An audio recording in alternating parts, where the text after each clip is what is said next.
Selamat pagi Bapak Ibu Saudara-saudara yang sama-sama dikasih oleh Tuhan.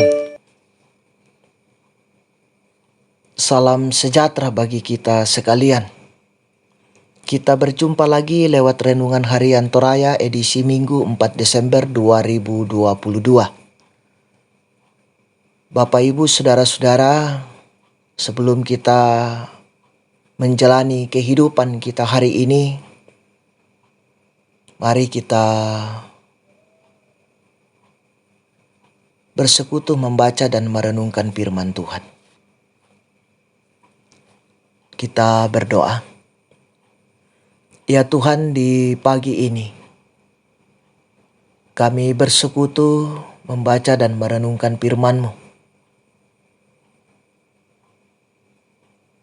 Biarlah kuasa Roh Kudus menuntun kami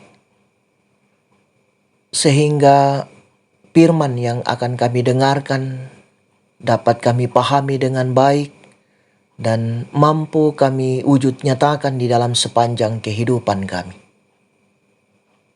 Allah Bapa di dalam sorga, kami serahkan persekutuan kami pada pagi ini.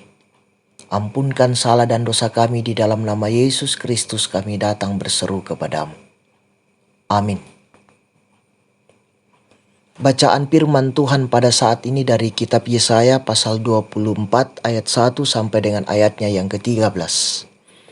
Ayat ke-13 saya akan bacakan. Firman Tuhan berbunyi, "Sebab beginilah akan terjadi di atas bumi, di tengah-tengah bangsa-bangsa, yaitu seperti pada waktu orang menjolok buah zaitun, seperti pada waktu pemetikan susulan, apabila panen buah anggur sudah berakhir." Amin. Tema kita pada saat ini, ditegur untuk diberkati. Saudara-saudara yang sama-sama dikasih oleh Tuhan kita Yesus Kristus, pasal 24 merupakan nubuatan Yesaya atas Israel yang tak lama lagi akan mengalami kekalahan dari Babel. Kekalahan itu digambarkan tandusnya bumi dan nasib buruk bagi semua kalangan. Selain itu, ayat 3 menerangkan akan terjadi penjarahan ketika Babel menaklukkan Israel. Tak hanya barang berharga yang dijara, tetapi juga semua orang terampil dan pandai diboyong ke Babel. Semua hasil bumi akan lenyap, anggur akan habis, suara rebana yang menggembirakan tak akan ada lagi. Tidak ada suara orang bernyanyi.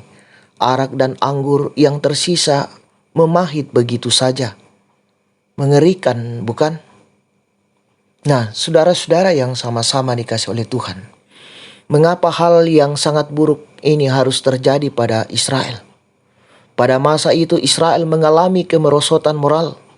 Dalam kehidupan sehari-hari orang miskin diperas, dan juga antara miskin dan kaya semakin lebar. Di sisi lain, saat berhadapan dengan bangsa lain, Israel bukannya mengandalkan Tuhan. Mereka malah berkongsi dan menggalang kekuatan dengan bangsa yang tak percaya pada Tuhan. Ragam peringatan dan nasihat telah dilontarkan demi kebaikan Israel. Peringatan dari Allah kian memuncak dan menjelang penghukuman. Pada masa-masa penantian kelahiran ini, kita melirik ke dalam batin kita, tampaknya kebebalan Israel tersebut di atas terjadi pula dalam kehidupan kita. Ragam teguran termasuk bacaan hari ini juga menegur kita. Tampaknya hukum sebab akibat bukanlah bualan. Apa yang terjadi pada kita hari ini bukan sebuah kebetulan, tetapi sebab dari apa yang kita perbuat pada masa lalu. Teguran bukan sesuatu yang buruk dan harus dihindari, apalagi diabaikan. Akan tetapi ragam teguran senantiasa berbanding lurus dengan hidup yang diberkati. Terpuji nama Tuhan. Amin. Mari kita berdoa. Terima kasih Tuhan, pagi ini kami dapat mendengarkan firman-Mu dalam persekutuan kami. Kami diajarkan Tuhan dan diingatkan bahwa sebagai umat yang percaya, hendaklah senantiasa mengandalkan Engkau di setiap kehidupan ini. Oleh karena itu Tuhan, kami berseru kepadamu, biarlah kuasa Roh Kudus-Mu memampukan kami untuk terus hidup di dalam kebenaran firman-Mu, dalam titah-Mu Tuhan, sehingga kami tetap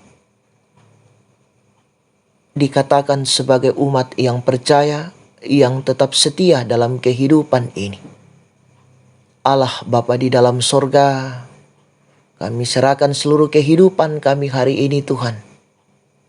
Sertai kami di dalam berbagai tanggung jawab dan rencana hidup kami.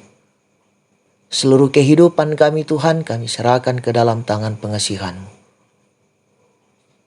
Ampunkan salah dan dosa kami di dalam nama Yesus Kristus. Itulah Tuhan dan Juru Selamat kami yang hidup. Amin. Selamat beraktivitas, selamat hari Minggu, dan salam sejahtera bagi kita sekalian.